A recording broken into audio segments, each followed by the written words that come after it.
Welcome to the Build Wealth Canada podcast, where it's all about becoming debt-free, accelerating your wealth, and taking control of your money. Now, here's your host, Cornell Schreiber. Hey, it's Cornell, and welcome to the Build Wealth Canada podcast. Today, we have a Canadian guest that has literally done over 400 interviews with different personal finance experts over the years, many of which being specifically for us Canadians. Today, I pick his brain on what the common conclusions, best practices, and recurring advice is that he's heard after interviewing so many personal finance experts over the years. My guest, Prevost, is also part of the FIRE movement, Financial Independence Retire Early, and was able to hit the financial independence number at a very early age. So I pick his brain on what safe withdrawal rate he has settled on and why, based on his really extensive research, so that he doesn't run out of money in his early retirement and is able to live off his portfolio permanently. As someone who's also in the FI space, I find this kind of information really, really useful and something that you can definitely apply yourself, get some extra information so that you know what withdrawal rate you're going to use yourself in your own portfolio once you're ready to start living off it. I also ask him what has really moved the needle for him in terms of growing his net worth to reach financial independence so quickly, and what does he do now to help ensure that he stays financially independent and doesn't have to go back to work even when we eventually have a major stock market crash. Last but not least, Kyle and I used to run the Canadian Financial Summit together, where we interviewed some of the top personal finance experts in Canada. This year, Kyle is running the summit again, and he even got David Chilton, the wealthy barber and former dragon on Dragon's Den, to come. So I'll definitely be attending that. And as usual, I have free tickets for you as well, which you can get by going to buildwealthcanada.ca/summit. That's buildwealthcanada.ca/summit. And after you sign up, the interviews and educational videos are free to watch for 48 hours after they launch.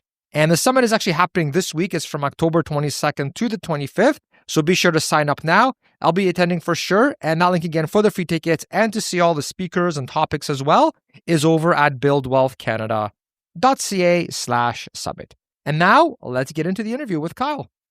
All right, Kyle, welcome back to the show. Thanks for having me, Cornell. Kyle, after interviewing well over 100 personal finance experts over the years, what are some of the most impactful lessons or recurring pieces of advice that you've heard? Yeah, talking about the summit, where I think I probably interviewed a couple hundred people there. And then if you think about my days at the Money Mastermind show and one of the first podcasts, the More Money for Beer and Textbooks podcast, I think I probably interviewed 400 plus, I would say, maybe close to 5. Now, some of those are repeats. Like I think I have interviewed Mr. Rob Carrot from the Globe and Mail like 8 or 9 times at this point. Learn something new every time, but yeah, I've picked up a few through lines, and I'm excited at this year's summit. We got like David Chilton, the wealthy barber. He's obviously promoting the book that's about to come out, the new version, new and improved. Shannon Lee Simmons is coming on for only her second time. Jason Heath and his team from Objective. So I'm very excited about all new stuff and new interviews, and all Canadian, put on by a Canadian. So I hear that's in vogue these days. And so yeah, a few of the through lines, Cornell, I was thinking about this like as I was getting set up for this year's summit, because you always want to attack things from different angles. And there's always, personal finance is personal, and there's unique ways to come at different things and apply it to different scenarios. But I think some of the things that have kept coming up, and as I help more people myself do a little bit of advising and advising friends and family. And the first thing is that the behavior of personal finance is actually just as important and probably more important than the math. And what I mean by that is like things like automate your retirement contributions. These are like things you'll hear often because specifically it's like get out of your own way. If you just like contribute whatever's left at the end of every month, it's going to be less than if you pay yourself first. For the vast majority of us, some people, they get that budget out and they can stick to it to the penny and contribute at the end of the month. But the vast majority of us make the psychology work for you. Automate as many decisions as possible and, spend that 30 minutes or whatever it takes to set up the automated plan. And that's going to really help you. Even things like how to frame spending decisions in your head is, reward today versus tomorrow. Certain things like that, I really just think will be beneficial over the long term for you. So yeah, that would be my number one. That is, it's kind of counterintuitive because a lot of people come to learn about money and it's all about the math. but the psychology is equally, if not more important. Secondly, and this won't be news to you, I know we've talked about this before, Cornell, but beating the market is really hard. If you're going to try and outdo the average in the stock market, you are entering into the most fierce competition in the world. There are far more people that want to be rich than like be good at a particular sport. And these people are geniuses that work crazy hours and have access to insider information despite their best efforts. Really hard to beat the market. So that's another insight that you can obviously then base your investment behavior upon. Kind of running parallel to that, another through line is that this whole system is built, and when I say the whole system, I mean the financial management space and even the financial education space, frankly. It's built on the premise of trying to intimidate people and use jargon. And this is no different than a space like law would be. You know, it's exclusionary by design. And so, you know, it's throwing a lot of sand up in the air to hide the fact that there's fairly high fees being charged in a non-transparent manner. And I always ask, where are the customer's yachts, which is the title of a book by Fred Schwed. And the idea is, you know, all this good advice is being given out, but it's the investment bankers that have the yachts and very few of their clients. So it really can be that simple. And then finally, I would say the last 5 or 6 years, Cornell, I know you and I have talked about this off camera before, that fee only, advice only financial planning, I think is really the only way to go. I really think that if we as customers start demanding this, the marketplace will respond and we're going to get way better competition in Canada. Obviously, I'm a bit biased with Objective being the sponsor of the summit, and they are fee only, advice only. And I know you've had a lot of Objective Financial Planner CFPs on the program here. But I really think that the idea of paying a set rate up front, whether it's for a financial plan or an hourly rate, I just think that is a semi-revolutionary when it comes to paying for financial advice. And it's really in our long-term best interest. So those are 4 sort of through lines. I kind of sped through them there, but I see those commented on again and again and again from a wide variety of people that I respect that are basing their decisions on sort of the latest data, the latest research. In regard to your comment about automation, have you heard of any developments in regard to being able to still purchase individual ETFs automatically, how to fully automate that? Because the last time I looked into it, I know you could make, for example, the automatic deposits, like the checking account or your pay stub or your paycheck goes into a checking account, and then you can have a recurring thing set up through your bank to automatically deposit a certain amount of money into your brokerage every month or every 2 weeks. But then you still have to physically go in there and actually buy the ETFs that you want. And then the only solution that I've heard for that to have it even more automated is you'd basically have to subscribe to that robo-advisor model, right? Because then they could fully automate it for you, but then the problem with that, in my opinion, is that now you're paying much higher fees for that sort of robo-advise service, right? So for me, I personally wouldn't do that. I would just want to go in once a month or whatever and buy them myself. Have you heard anything in terms of developments? Has anybody come up with something where it can now be fully automated in that way? Or do you still have to go in there physically buy something every month? Yeah, not to the best of my knowledge, Cornell. To the best of my knowledge, the Robo is still the only one that does that. Now, I will say, especially when people are just starting out, the fees are, double to triple what they would be if you just bought the ETFs on your own, if you're looking at total MER, like you were talking about there. But if you're saving your first $100,000 still, which is not easy. I don't want to say that flippantly. That's a great start for a lot of folks.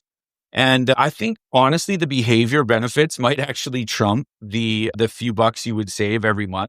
Now you're right. Once you start getting into higher balances, that extra 0.4% MER is tricky. And I'm not aware, to directly answer your question, I'm not aware of automating that yet. But if you keep it simple, and even automating it this way, Cornell, in terms of, I know that you're in favor and you've explained on the pod here before how to cut fees to the absolute bone with ETFs. Awesome.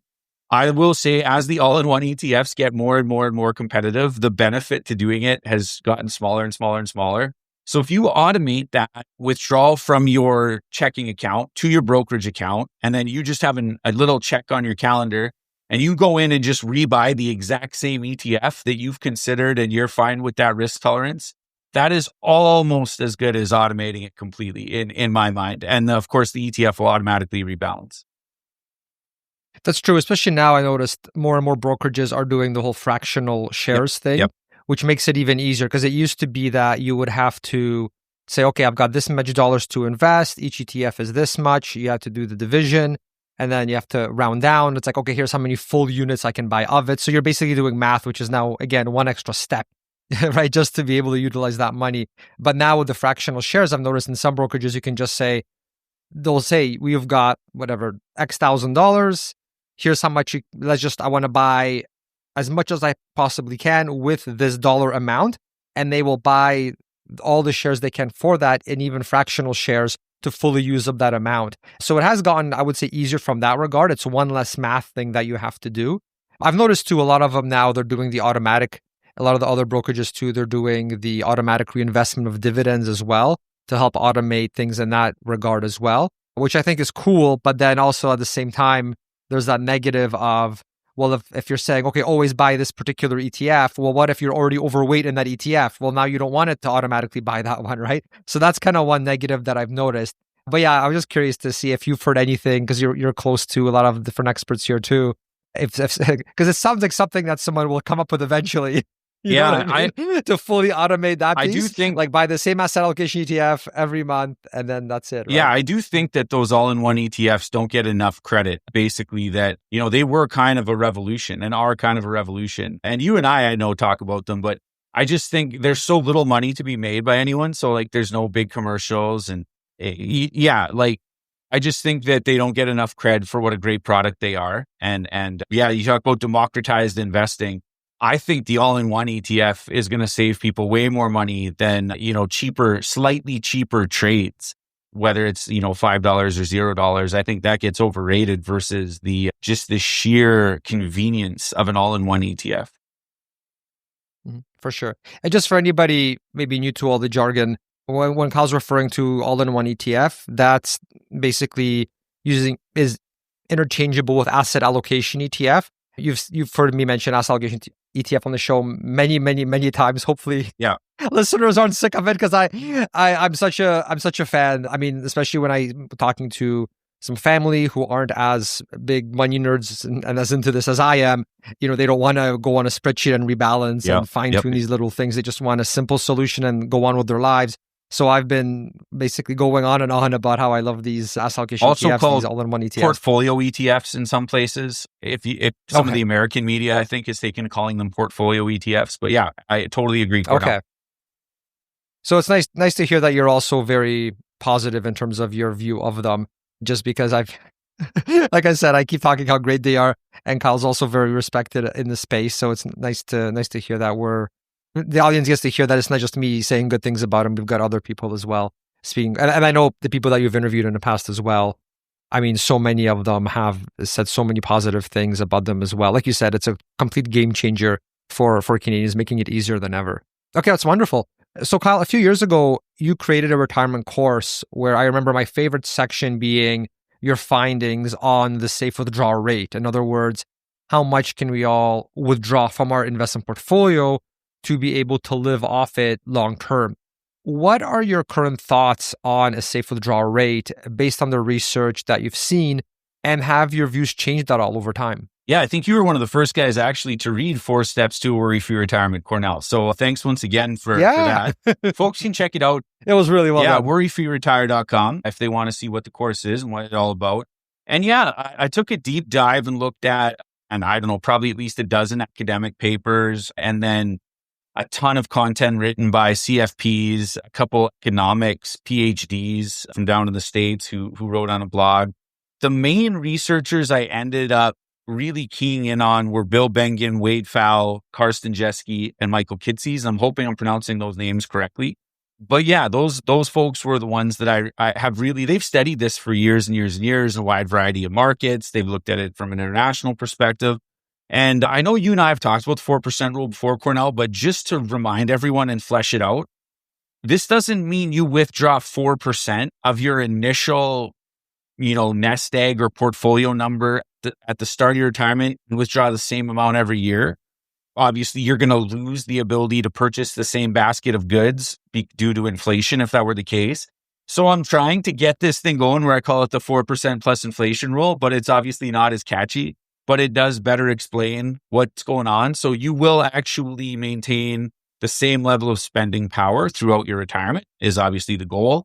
And yeah, I remain very confident in the rule. I will say, as we're taping this here in early October, stock markets are like just ripping and roaring and animal spirits are going. I will say with current valuations, I'm slightly nervous just in regards to the near future. I'm not nervous at all looking forward to the next 30 plus years. And then looking at those valuations, I think back to like the year 2000, the last time we had this big tech boom, and then obviously the tech bust.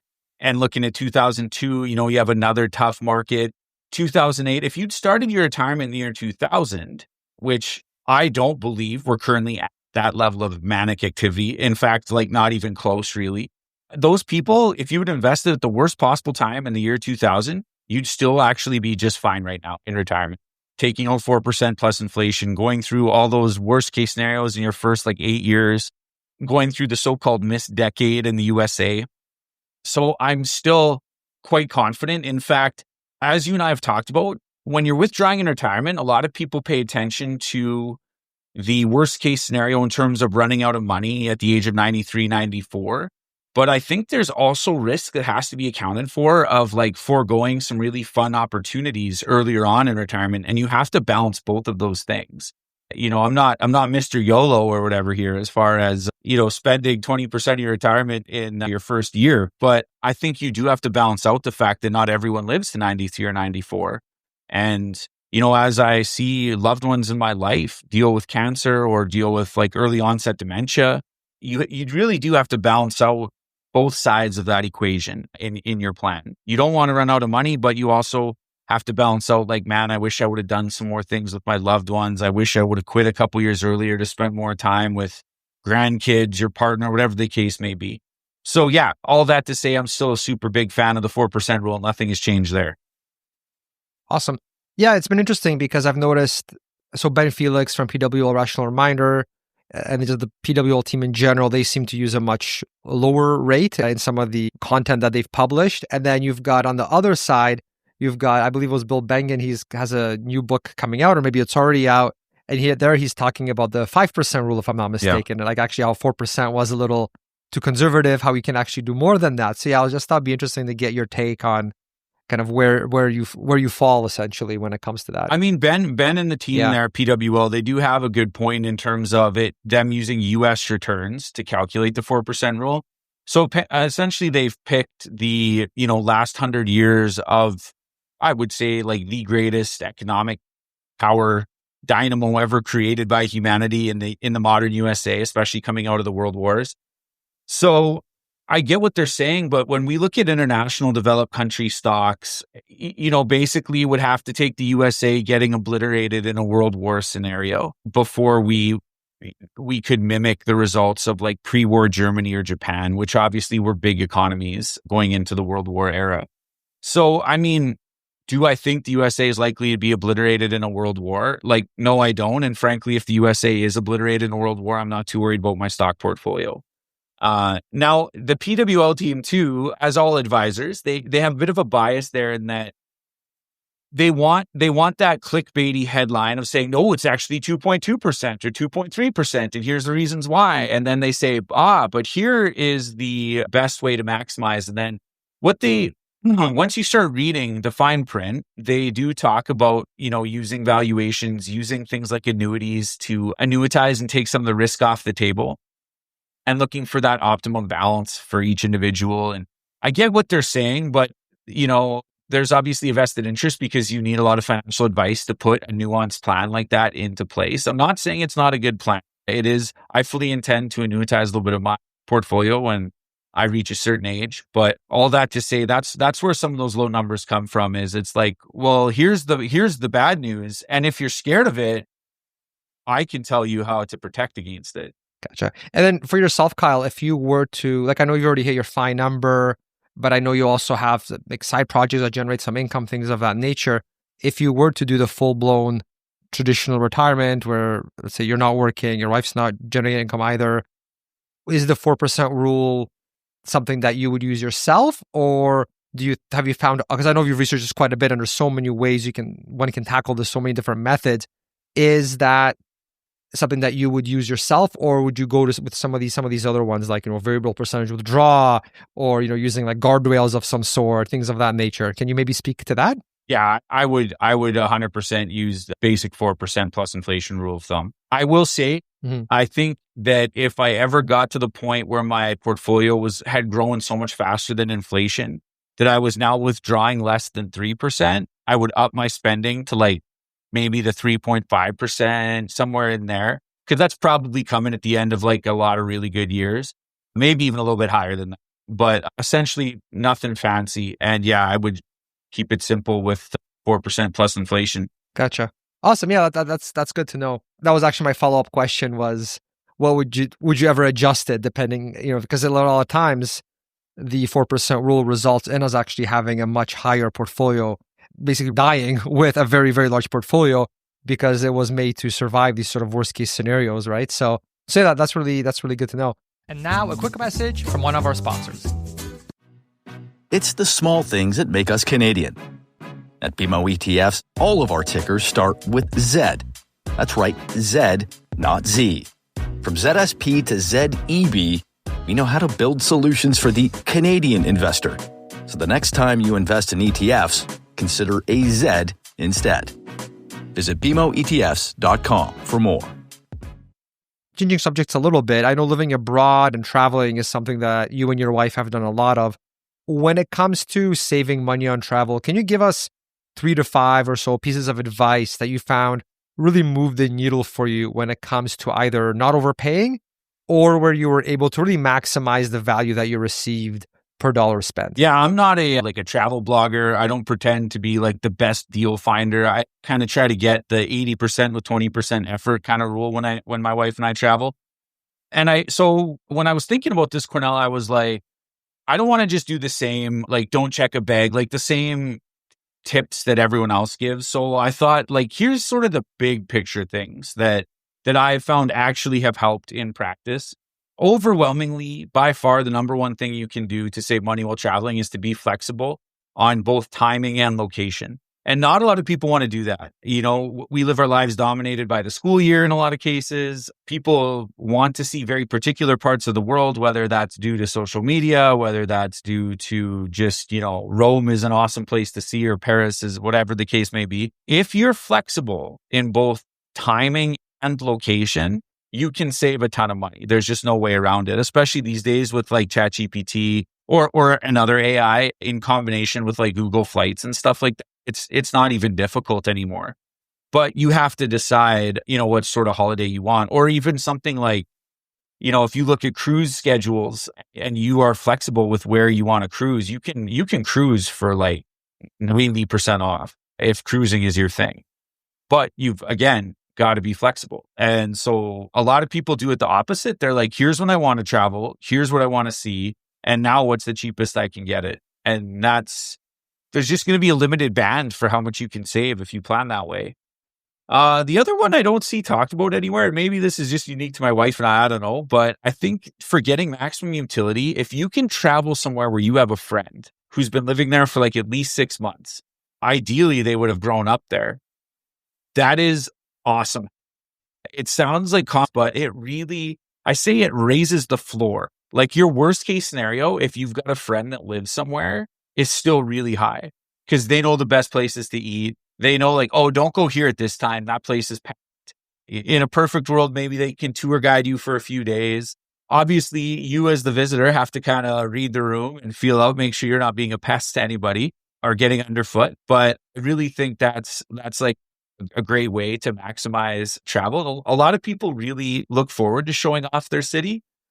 So that's kind of a cool tip. Like I'm to the point now where like that is one of the first check boxes I have when I'm looking at potential holidays is like, do I know someone there or who lived there fairly recently that could give me some like firsthand tips?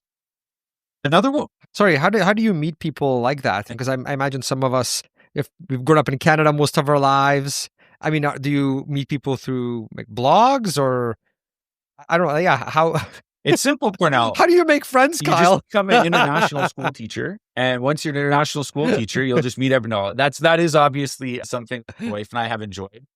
I think, honestly, once you travel a little bit, like my parents, for example, were born and raised in the middle of Canada there in the rural area. And once you meet people while on vacation, a lot of times people will say like, hey, if you're ever in Australia, and people, when they say that to me, I'm like, just so you know, like I'm serious. So like, I'll show up on your front doorstep for a weekend. So like, are you cool with that? And then they always are, because they really, if you've talked 4 or 5 times on this trip or cruise, or maybe it was a tour day together, you exchange information. Most people are like kind of proud of where they're coming from and they want to show it off a little bit. So yeah, I think just being curious is really the bottom line, Cornell. Is a lot of us we're worried more about looking dumb or like maybe being rejected in terms of like, how do I make friends, than we are curious. And I think the more curious you are, the more cool conversations you have with people, the higher the likelihood you'll get to know people from like a wide walk of life.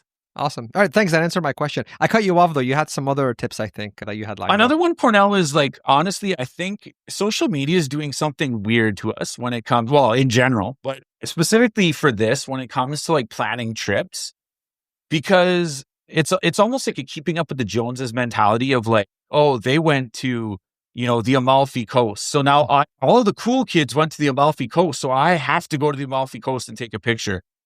And hey, maybe the Amalfi Coast is awesome. I've never been there. I went to the Cinque Terre region, which is often sort of the comparison when we were in Italy. That was awesome. I'm sure Amalfi is great. But all that to say, really just seriously think about what makes you happy on a holiday. So I'll give you an example. My wife and I, we really don't want to rent a car and drive in a big city. I didn't grow up in a big city. I'm not comfortable driving and parking in small spaces. It just causes me stress. Like I can get from A to B, but like Waymo can't get wide fast enough for me. So therefore, I really appreciate walkable cities and cities or bikeable cities and cities with excellent public transportation. I remain amazed at, they're like wonders of the world to me. If you go to like Singapore or Hong Kong, I'm sure there's a lot of others, but those are like Seoul, Tokyo. These are the ones I've been to recently. They're just amazing, amazing, amazing pieces of infrastructure. And they make my trip so much better. Whereas like, Bali is sort of in all the travel brochures and a lot of people have that on their bucket list. It really detracted from Bali for my wife and I. Like there was so much dense scooter traffic, like essentially dirt bikes in Canadian terms on the highways and no public transit to speak of. And it just really detracts. Whereas for some people, they like that. Hey, if the best surf waves in the world and, a super cheap condo are what you prioritize, then Bali's awesome.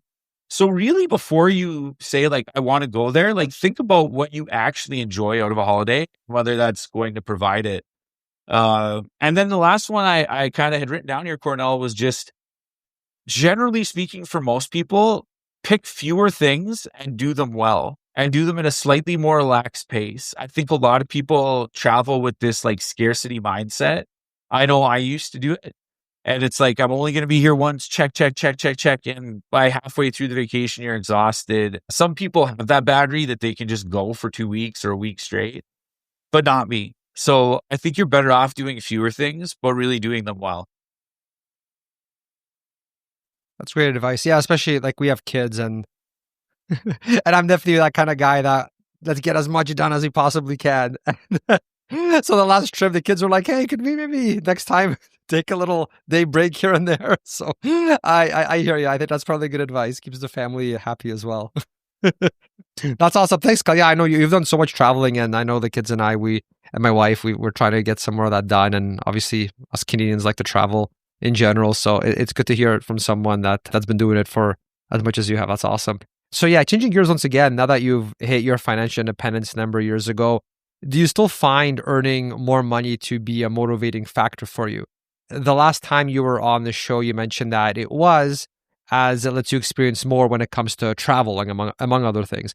And now that you've been FI for even longer, and since the markets have done really, really well over that time, do you find accumulating more money through the different side projects, is that still the motivator it once was, or do you now get motivation and fulfillment from other things? Yeah, I mean, let's just be real. More money is always nice. I think that's fair to say for most people. So it still has some motivating factor for sure. Now, is it even close to the motivating factor it was when I was like 25 and was just kind of understanding some of the possibilities of wealth accumulation and sort of the freedom that could buy me?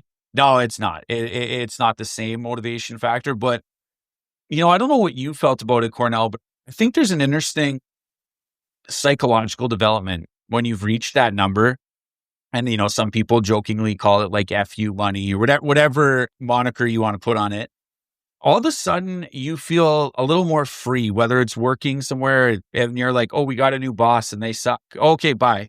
Like, not a problem. Or, yeah, honestly, dealing I've done some entrepreneurial stuff online. Dealing with this advertiser is becoming a pain. Okay, have a nice day. Like, not a problem. I don't need your advertisement that badly. I don't want another rudely worded email from you. That's no problem. You just have the freedom to say that, and that it has an interesting day-to-day effect. I know I've talked to my wife about it. We both feel it just in terms of that freedom. And obviously, earning more, like we talked about before, lets you put a little more cherries on top. I've traveled first class twice now. It's cool. I wouldn't say it's like world changing or anything. You still got to stand in line. You still got to, but it's especially on longer trips. It's a nice thing. So little things like that, or, staying the 4-star instead of the 2-star hotel. These are nice things that the work kind of lets you do without thinking about it. In fact, I don't know, Cornell, talking to some financially independent folks, I found a lot of people have to actually make like spending budgets instead of like savings budgets, where they actually have to like force themselves to spend a certain amount of money because they've like been so used to saving. So I've noticed that in a few people, Yep. and I've told my wife a few times, like, we've got to find a way to spend some more money on this trip. So for example, we're headed to Japan on our next trip. And there's this really cool sumo wrestler experience. And it was a bit pricey. And I was like, nope, we haven't spent enough money. We got to figure out where can we add more value to the trip. And so we're going to do this like cool sumo wrestler thing where we have dinner with the sumos, and who knows, maybe it'll suck and I'll be disappointed, but it looks pretty cool. Do you find that you're more of a, naturally, are you more of a scarcity mindset kind of guy or more of an abundance mindset kind of guy? It's a good question. Because I find that really affects the spending, I find. Yeah, I'd say probably I'm a scarcity mindset guy naturally. Okay. Who has been... Me as well. Okay. Who has been awakened to the limitations of that philosophy. So I think it's one of those things that once you know that inherent bias, you try and like fight like back to the middle sort of thing. Because like there's very little danger that I'm going to be like too frivolous. You know what I mean? So yeah. I guess I'm hoping to land somewhere in the middle, but my natural inclination, especially when I was younger, would have been a scarcity mindset, I would say. Are there certain things that you found have helped you in getting past that way of thinking? Like in terms of like the sumo experience you mentioned, for example, or in your side projects, like you run the summit, maybe there's a sponsor that would be willing to pay you, but you don't want to work with them, that kind of a thing. And then as someone with a scarcity mindset, I can see one thinking, oh, but what if all these sort of what ifs, right? What if the markets drop, right? And I spend money on the sumo experience you mentioned, and then the markets tank. What if that happens? Or what about the opportunity cost of not taking on this client? That kind of a thing. How have there been any sort of ways of thinking or frameworks that have helped you get past that scarcity mindset when it comes to those things? I think honestly, Cornell, just talking to people who've done it, just talking to people who've been retired for a while and just hearing their stories. And I think just understanding too that like I'm pretty comfortable living a pretty frugal life if I ever had to, in sort of a one step. If nuclear war is the worst case scenario, like the step before that, if the stock markets came down like 65% or something absolutely insane, which again, I don't really see the case for in the modern context. We all seem to have structured society pretty darn favorably towards rewarding people who own companies. Maybe too much so, debatably. And I say that as a capitalistic guy who's owned companies and owns shares of companies. So I have to think that would be difficult at this point to like have so many of the world's big companies and places they do business all of a sudden change course on a dime and they're going to just not be profitable. Like I don't really see the case for that. So I think just knowing that sort of stuff and talking to people who have seen the market go down 30% and continued the 4% plus inflation rule, that's probably the best reason. I mean, I'm fortunate enough I've got to talk to like dozens of people. So you see the through lines, you kind of see the numbers, and you can draw your own conclusions from there, I think. Awesome. Yeah, I think a lot of people who are in part of the FIRE movement, I would assume that a disproportionate number of them are more of the scarcity mindset, right? Because that's the saver, being frugal, stashing the money into index ETFs, right? And then you get this payoff at the end, which is amazing. Like you've gone through it, we've gone through it now, and it's great. But then sometimes I keep going back to that quote where it's like the things that kind of got you here aren't maybe now are actually holding you back from living your full life. Meaning like you're in a different life stage now. You don't have to live like that 20-year-old student when you were being super frugal and saving as much as you can, that kind of a thing. So yeah, a lot of good life lessons there. So where do you get your sort of motivation and fulfillment now? It seems like travel, you seem to enjoy quite a bit. What else gets you going now that you don't have to work for the dollar anymore? Yeah, I think just life experiences, Cornell. I really get a kick out of talking to a wide variety of people. Maybe it comes from, I think there's growing up in a small town, a very small town in my case, there's this interesting phenomenon where I think students are forced to interact with more different types of people. Because what I notice in big schools is, especially in high school, it's kind of like the old high school movies, right? You tend to group according to like people, and you more or less choose, like most adults do, to interact with people sort of like them. Whereas in a small school where you only have like, say, 20, 30 people in your entire grade level, you're forced to talk to everybody and to be friends to some degree. But you are all from the same small town. These days, you may have a few recent immigrants if you live in Canada, which is cool. That obviously brings a huge amount of value to small towns.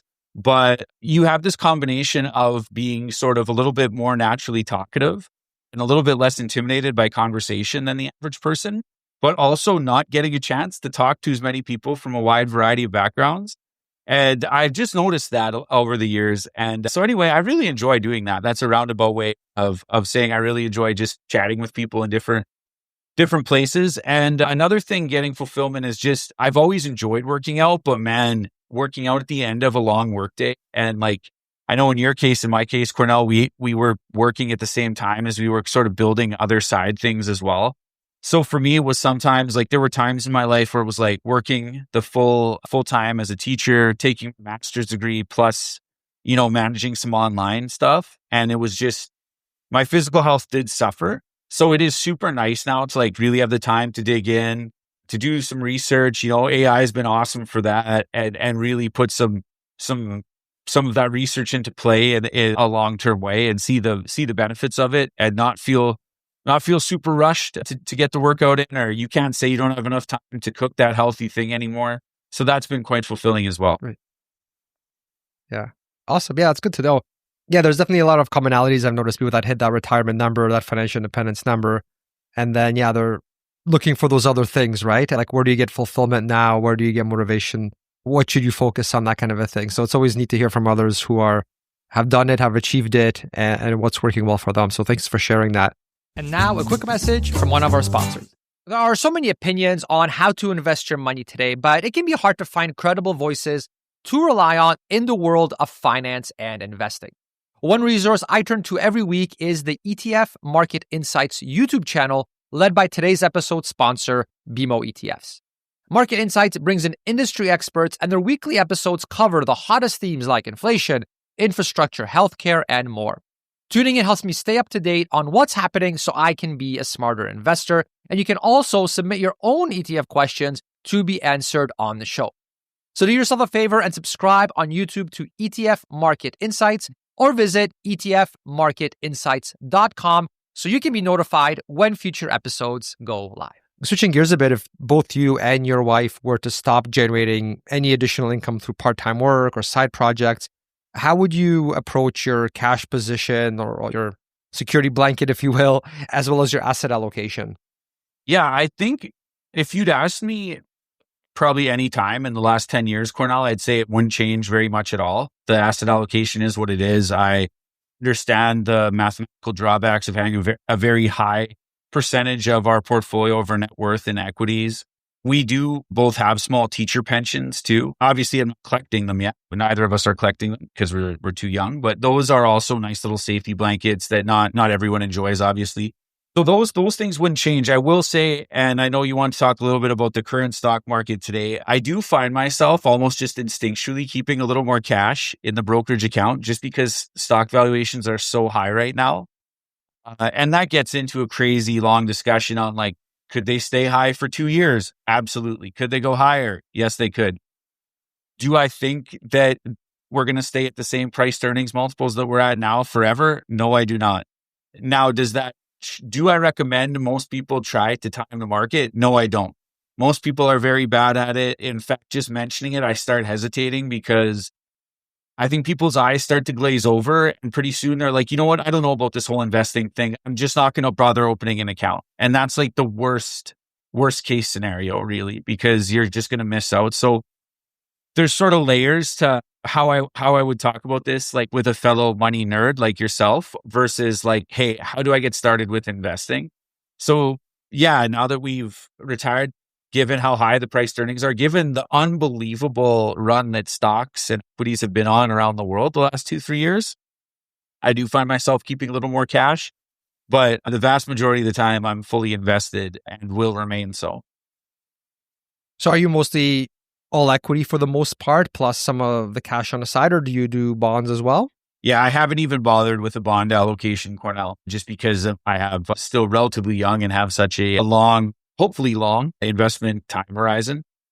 So just keep it sort of like a little bit larger emergency account. Because when I was working, I didn't like working full time plus the side. I didn't even keep any emergency cash. I was a proponent of keeping it all in equities. I just think the math backs that up. And that's almost a whole podcast discussion in and of itself. But that's where we're at these days.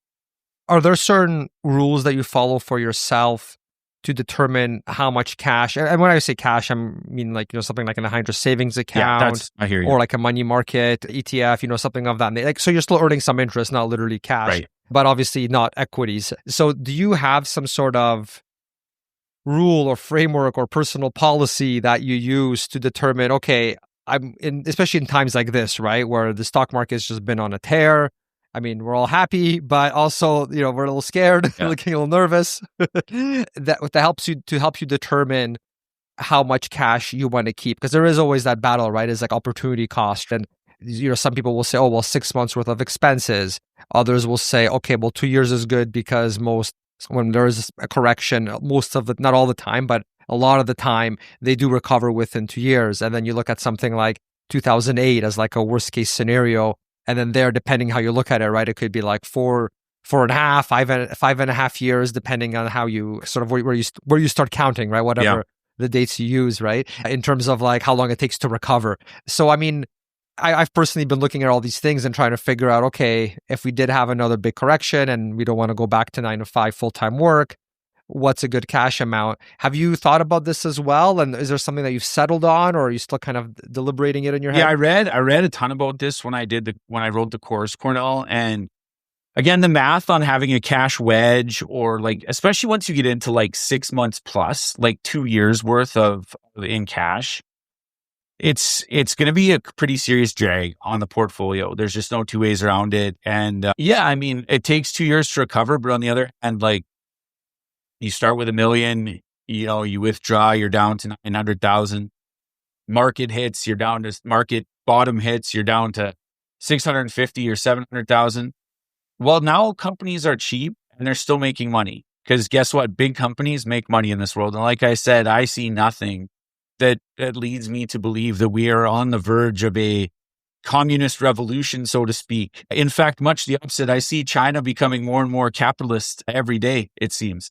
So all that to say, I remain pretty darn confident in the ability of big companies that dominate stock exchanges to continue to make money as a group. I don't know individually which ones will do better than anyone else, So now in saying that, I probably should look at setting up a specific rule for how much cash I want to accumulate right now, as opposed to just letting the dividends accumulate and letting earnings from side projects accumulate. Probably should look at developing a rule. But this is like the first time I would say I've ever just let cash accumulate, just because it's the first time in my investing life that valuations have gotten this high.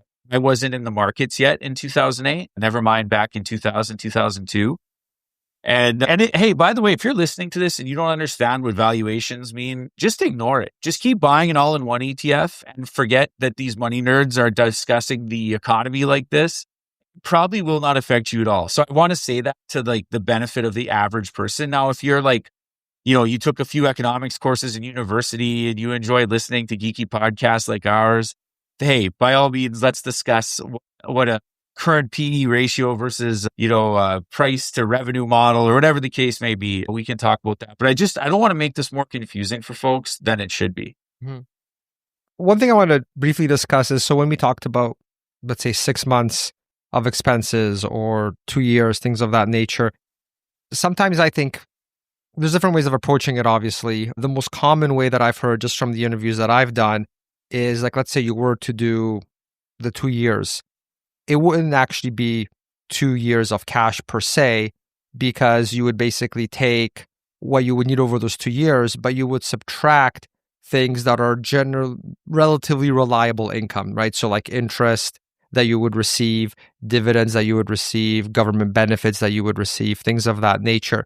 And so that amount ends up being a lot smaller because you're factoring in all this income that you are receiving. A government benefits would be another one. Like for myself, it would be Canada Child Benefit. For those more traditional retirement age, it'd be like CPP OAS, that kind of a thing. Do you agree with looking at it in that particular way, Kyle, so that you don't just end up with this enormous amount of cash because you have not factored in all this relatively reliable income? Yeah, absolutely, Cornell. In fact, that's one of the ways I start my course, is looking at CPP and OAS and your budget, and then looking at your nest egg as like a separate withdraw and your drawdowns, and you get into the fancy RRSP meltdown and all that stuff.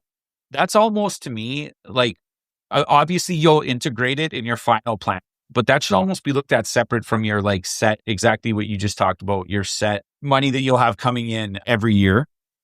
And people definitely should look at it this way. And I agree that I think people are not properly risk adjusted because they're not fully considering that. And I think the other thing, Cornell, is across all OECD countries, there's several studies on this. When markets go down, and it's like the opposite of the wealth effect, right? The wealth effect is like, as markets go up, like right now, people are paying crazy. That's why inflation's high. People are feeling wealthy and they're paying more for everything because they have that big nest egg number in their brokerage account and they're feeling quite confident in their ability to spend. Well, if the market goes down 30, 40, maybe even more %, the opposite will happen. And you're intrinsically, instinctually not going to spend as much. It's the very rare individual that can see that happen and say, oh, maybe I don't need to stay at the 5-star hotel, or maybe one trip less, or, maybe secondhand clothes will be just fine, for whatever the case may be, right? Whatever cuts you feel comfortable making. People will instinctually just roll back spending. And by the way, some things will get cheaper as well, because like airports are still packed right now. If the stock market gets hit 40%, I guarantee you those airports are not going to be as busy because so there's going to be more deals, et cetera, et cetera. So I do think there's like a natural equilibrium there in some ways when it comes to spending. Awesome. Yeah, thanks. Yeah, I just want to call that out because, I would hate for someone to read in a blog post or something somewhere where, we should have 2 years worth of expenses. So let's say they're spending $100K as a household.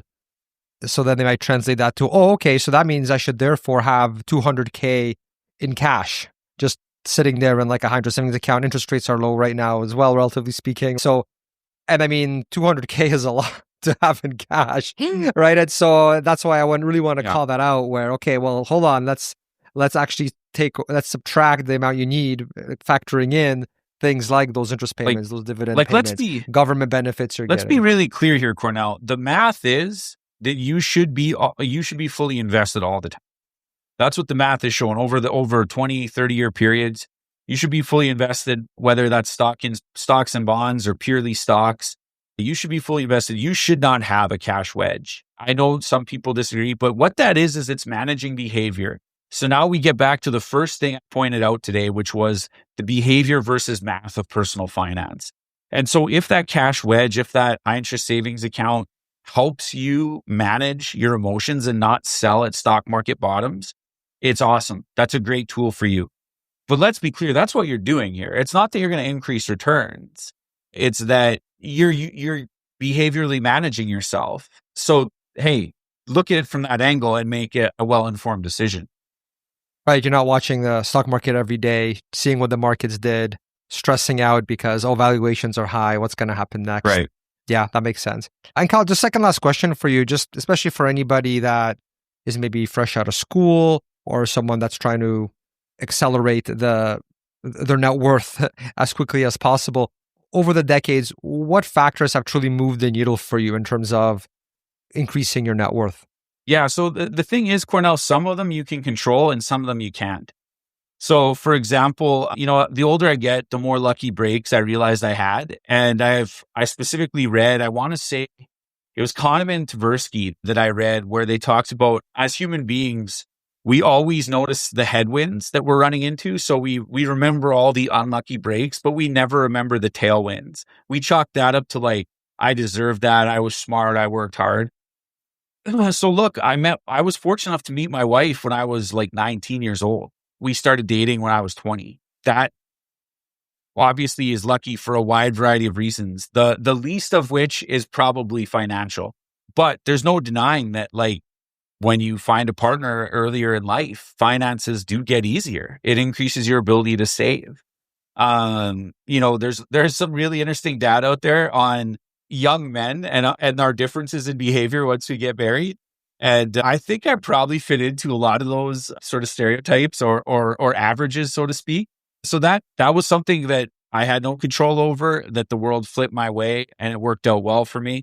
Another one that I couldn't control was I grew up in rural Manitoba. I know I've talked about this in a few places before, but that helps you because you're just used to a lower cost of living. And it also helps you just because you tend to spend proportionally to those around you. Like, they've done all sorts of studies on like the neighbors of people who win the lottery. And those folks tend to spend more money, which is kind of crazy when you think about it, because that's an independent variable of anything we've talked about today. If your neighbor wins the lottery and they buy a nicer car, they buy a boat, you feel more pressure to keep up with that. So for me, it was like the opposite. If you grow up in a rural area where like people take pride in like making their vehicle last as long as it can, things like this, it's like a reverse keeping up with the Joneses in some ways. In some ways, there's almost like a weird negative, like you don't want to be seen as like a show off or whatever. So that's kind of growing up like that, I think, benefited me. Those were things I couldn't control. Now, things I could control, man, company ownership is a quicker path. And I know you've benefited from this as well, Cornell, where our tax code is big time slanted to folks that own companies and eventually folks that sell companies. And you can obviously become quite wealthy working for a salary, working for someone else and investing it. But all that to say, company ownership was a big sort of shot in the arm, a big cheat code as far as my wife and I went. And obviously it doesn't work out like that for everyone. And not all my ventures, by the way, turned out great. There were times where I invested like, probably tens of thousands in a couple cases and like hundreds of hours of time to get almost no return at all. And other projects, this is the 9th year we've had the Canadian Financial Summit. It cost me almost nothing to start it. And it's done very well. So this is good. And then finally, what we just talked about today, as far as the key factor, and it's so boring, but just cheap, automated index fund investing. And that combined with the fortune of being invested in some pretty good times in the stock market, that's just been a huge factor for me. And obviously, again, there's some timing luck in there, but it's more simple than I think more people like to admit, because there's very little money in saying, look, it's pretty simple. Just keep your costs low, stay fully invested. Big companies around the world are going to figure out a way to make profits. And there's not a lot of money in just saying that and showing folks how to do it. There's way more money in saying, I have the super secret formula. pay me $1,000, whatever the case may be. Give me 3% of your money and every year, and I'll invest it, et cetera, et cetera. So that's it. Those are sort of some of the factors that have moved the needle for me personally. That's awesome, Kyle. Yeah, thanks so much for sharing that. That's wonderful. I see a lot of parallels with my own life as well. So that was interesting to hear that you've gone through similar sort of insights as you reflected back on what was able to really accelerate your net worth and get to where you are today. So awesome. Thank you so much. And yeah, just to finish things off, can you tell us again where we can hear more from you? And tell us again about the Canadian Financial Summit. I'll be there as well. And I highly recommend everyone check it out. It's awesome. Happens every year. But yeah, tell us more about it in case anybody's hearing it for the first time. Yeah, Cornell, you've been awesome, man, over the years, helping out with the summit and promoting it and spreading the word far and wide. So thank you once again for that. Thank you for participating. So yeah, you can see obviously Cornell in person, so to speak, there online through your computer screen or through your TV screen at the Canadian Financial Summit. Head to CanadianFinancialSummit.com for more information. Cornell will be joined by certified financial planners, money writers. I know Rob Carrick just moved from the Globe and Mail to his own Substack. Rob will be there. I feel like we've got a little something for everyone. We got stuff for small business owners. We got stuff for beginners. We have a little more geeky stuff where we go in depth and take some like deep dives looking at various retirement scenarios and modeling them out. I'm going to do a talk on tariffs for folks that really are just curious about the intricacies on tariffs and how they might affect their portfolio and what we've seen so far.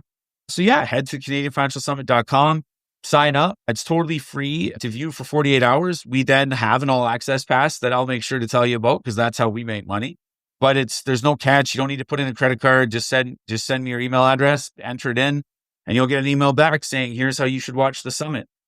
Awesome, Kyle. All right. Well, thanks for coming on. Thanks for sharing your experience. And I will see you at the summit. All right, I hope you enjoyed the episode. Please share it with someone that you think may find it useful.